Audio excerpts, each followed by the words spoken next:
شاید کمی عجیب باشد اما واقعی.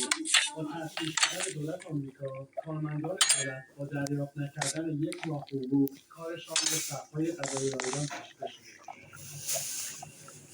بیشترین تولید ناخالص داخلی را در دنیا دارد صرفا با یک ماه تعطیلی دولت فدرال به یک بحران گرسنگی برمیخورد.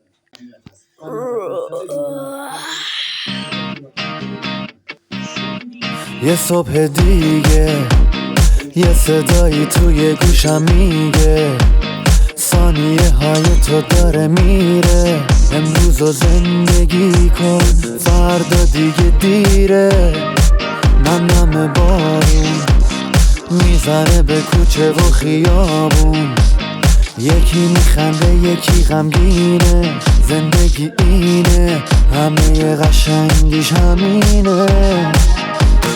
خورشید و نور و ابرای دور و هرچی که تو زمین و آسمونه به من انگیزه میده. رها کن دیروزو زندگی کن امروزو، هر روز یه زندگی دوباره از یه شروع جدیده. دوست دارم زندگی رو، دوست دارم زندگی رو، خوب یا بد اگه آسون یا سخت ناامید نمیشم، چون دوست دارم زندگی رو، دوست دارم زندگی رو.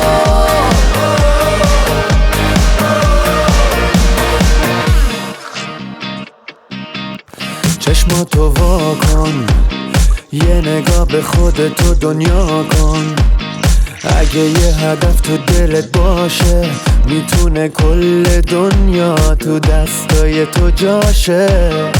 جاده دنیا میسازه واسط کابوس و رویا، یکی بیداره و یکی خوابه، راه تو مشخص کن این یه انتخابه.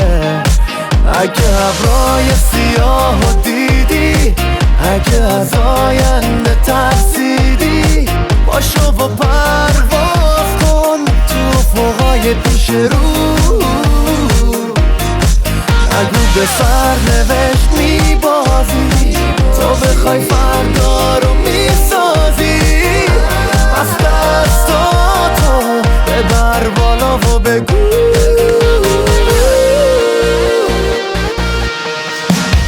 دوست دارم زندگی رو، دوست دارم زندگی رو، خوب یا بد اگه آسون یا سخت ناامید نمیشم، چون دوست دارم زندگی رو،